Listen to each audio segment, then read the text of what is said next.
What is up, everybody? Good morning and welcome back to the channel. Welcome back to Mythic Plus. Today we are going to do a quick overview of the Pug route that I've been using for Gambit this season. So this is Tazavesh Gambit. It's the one half of the Tazavesh Mega Dungeon, and we will get right into it. So we're going to spawn over here on this bluff right by where the graveyard is, and we are going to jump down, go ahead and grab pretty much this whole left-hand side area, including the Goliath. The only things to be worried about in this area are the circles that the Goliath will put on the ground. There should be blue circles and brown circles that you need to worry about. They are huge, so they're pretty hard to miss. So those will be the things that will really one-shot you. Everything else should be pretty healable. Just make sure you're popping defensives. These Fishmancers will also throw some bolts at you, so these water bolts can hurt. But this pull should go down pretty quick. You'll pop Lust. It gets absolutely deleted every single time. And then if there's a fish stick, you just want to make sure that you turn your attention to that and kill that as soon as possible. That pull should go down pretty easily. Also, these shore runners over here are, as you can see, they patrol around the area. Usually the shore runners will show up about 5 seconds or something like that into the pull, and these ones should be right in position when you start the key. So you can always get these a little bit later. They might not be in position to pull conveniently when you start the pull. Same thing goes with this next pull. This is going to be our cooldown pull, where we just hang out and we just crush some Murlocs. Again, making sure that we're focusing the fish sticks, but nothing new from this. There's 2 scale binders, so you're going to have to deal with 2 fish sticks, and then the water bolt cast can go ahead and be interrupted if you have some extra stops. Cooldown should be coming back, so we're going to grab the giant here and then some more Murlocs. As you can see, these shore runners patrol around as well, so if you can't get those right away, that is more than fine. You'll get them eventually. Same sort of thing, dodge the circles on the ground. The one thing that I will mention is this looks like a very solid island, but some of it is going to be underwater. So go ahead and just make sure that you are standing on terrain where you can identify the blue circles. Sometimes they can blend in with the water. They can be very, very hard to see. So if you need to position yourself accordingly, go ahead and do that. I have been doing these 2 Guardians. So this little gate right here is where you're going to find the first 2 Guardians. I've been doing these 2 Guardians with this pull, and it hasn't really gone bad. Especially if you have a full like Caster Cleave comp, something like that, like Mage, Ellie Shaman Priest or something like that. You can still get a lot of damage, even though these Guardians will do like a pulse where you can't stand in melee range. So if you have a comp like that, I would definitely do these Guardians with the Murlocs here. If you don't have something like that, you can go ahead and just do the Guardians all 4 together over here. But yeah, same sort of thing. The fear has never been an issue. These Murlocs run away and try to call for help and that sort of thing, but that has really never pulled anything that has been game breaking. So focus the fish sticks. Guardians can be taken out in whichever order, and just make sure that you dodge the crackle. It will just send a line out. It will stay there for a bit, does some damage, and then the pulse that they do, just get out of melee. So should be a pretty easy first part of the dungeon. And by pull 5, we are at about 52% count. So that's majority of the trash for the dungeon. Hillbrand here, this is really the only thing that I've seen people mess up on this key. When you do this boss, someone will be going to the front and clicking on a console. It will show up it'll kind of print a map in the air of 4 symbols. They will be arranged in a specific order, and those correspond to the 4 corners of the room. So if we're going top left is orange, top right is going to be purple, and if bottom right is blue and the bottom left is yellow, then that is the places that you will walk over the orbs in the center. You don't need to click on the orbs in the center during the intermission. You'll just walk over them, and then you'll go ahead and click the console that corresponds to where they go. So that was a short explanation, but it is very simple. If you do that correctly, boss should die. And then just kill the ads, but the ads are kind of nothing, so don't worry about those.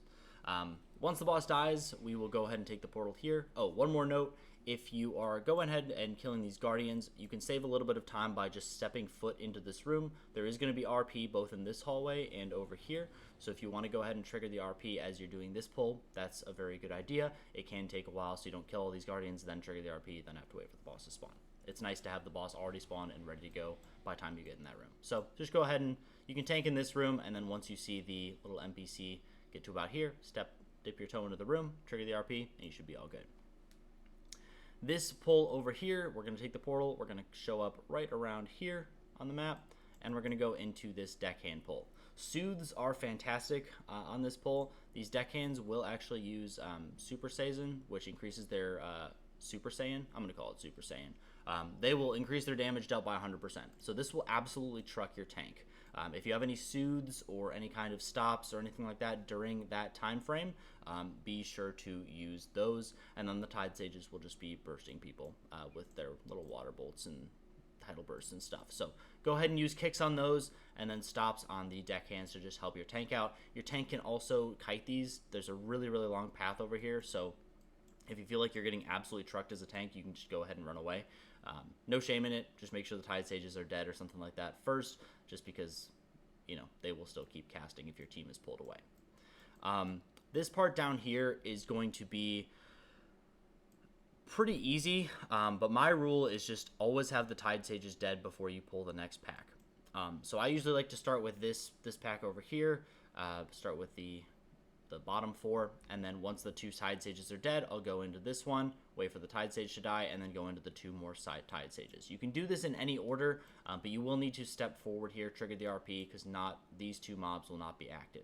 It'll just be this one that's active. So if you don't start the RP early, you kind of have to start with this one and then go from there. But I like to not have more than 2 Tide Sages alive, or more than 1 Tide Sage alive, honestly, in a perfect world, at any given time, just because they are annoying, stops, but everything else is really just something your tank needs to worry about. They'll do damage to your tank, more than fine. People are getting better at this boss, Time Cap and Hooktail. What I like to do is start in this corner over here. Tank will be standing towards the center of the room, and then it'll go boss, and then your team is stacked up in a corner. When he summons ads, you want to make sure that you're stacked up on the rest of your team, just so the ads will funnel and you can easily hit them with the breath. So just maintain that pattern over the course of the room. This is typically where Lust comes up as well, so this will be the second Lust of the dungeon if you want to. And then you're just going to move in a clockwise fashion around the room, and it's always going to go in the order of your team right next to the wall, dropping their puddles, stacking the puddles on top of each other, the boss, and then you more towards the center of the room, just facing the breath. Should go down pretty easily if you do it correctly. This next room there's a lot of room for error and a lot of room for flexibility as far as what your team can handle. So based on comp, if you have a balanced druid or something like that, some of these pulls will be a little bit easier. If you have a VDH, they'll be a little bit easier. But I like to start with this Star Seeker on the left, just hug the left-hand side here and pull him into this, the Accomplice and the Ritualist. I like to not have more than 2 Ritualists in a pull. That's my general rule. And this patrol can be pretty brutal here, just with the 2 Ritualists and the Star Seeker later on. So we'll talk about what those do, though, now. So the Star Seeker, he's just going to do this really annoying beam. That is going to be pretty much a one-shot, so just make sure you don't get hit by that. It's a pretty slow cast, so you have a lot of time to get out of it. And then he will also summon these Wandering Pulsars. These will do very, very heavy damage, especially on higher keys, so make sure that you are immediately swapping targets. You can see where they're going to spawn right before they're about to spawn when he casts it.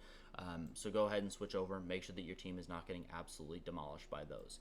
Go ahead and kill those. These pulls should take a little bit just because you have to swap targets, but make sure the Wandering Pulsars die as soon as humanly possible. And then the one cast, if you need to let some the Hyperlight Bolts go off, that's more than fine. Just make sure that you have someone that is designated to kick Unstable Rift. That cast cannot go off. That will rock your group to sleep. So make sure that that doesn't go off, which is why I don't like to have multiple Ritualists in the pulls, if at all possible, just because with like the frontal happening, with the Wandering Pulsar happening, and then the Ritualist casting, it's sometimes hard for just pug groups to understand that, you know, you can let these Hyperlight Bolts go off and then no one has a kick for Unstable Rift and you should end up wiping. So if you're a tank, if you're like duoing with someone, if you're duoing keys with someone, make sure that you guys are like, hey, I'll kick this Ritualist, you kick that one, and then at least you know you have those one-shot mechanics on lock. So this next pull, it will depend where the patrol is. I've done this in a couple different ways in pugs. It doesn't super matter. I've done 2 Starseers together, which can be annoying, but you know, it works out. But ordinarily you would want to do pull 13, the 5-pack with the Starseer. It's not going to be super different from this pull. There's just one more Ritualist and one more of these Accomplices that do hardly anything. So yeah, go ahead and take this out. Same mechanics apply. Make sure that someone's kicking Unstable Rift. Swap to the Wandering Pulsars when they spawn, and then go from there. So and then the last boss, Solea. Long fight, should be good though. what people usually do is just stack in this corner. If you stack behind the little cart that's over here, the ads will spawn right on top of you, so it makes them very, very easy to CC. So go ahead and do that, and then when he phases, go ahead and drag him over to this corner. Just makes everyone, it makes dodging things a lot easier. You can just face this one direction, and you can see the entire room. Something that I've also noticed that will wipe Pugs is not hitting the stars when he does his intermission phase. So the arrows need to actually go through the stars. I see a lot of people stack on top of them, and sometimes that does not work. So make sure that you are looking at the arrow that is about to hit the star. Make sure that it is going through the thing that you need it to go through, and you're not just stacking on top of it. Because then if you mess up that mechanic, the second tick can be a lot of damage. Yeah, and that's Gambit. Super fun key though. I really like doing Gambit. It's a really quick key. Lots of fun pulls, especially in the beginning. And even these ones can be a lot of fun. You can blow cooldowns on them.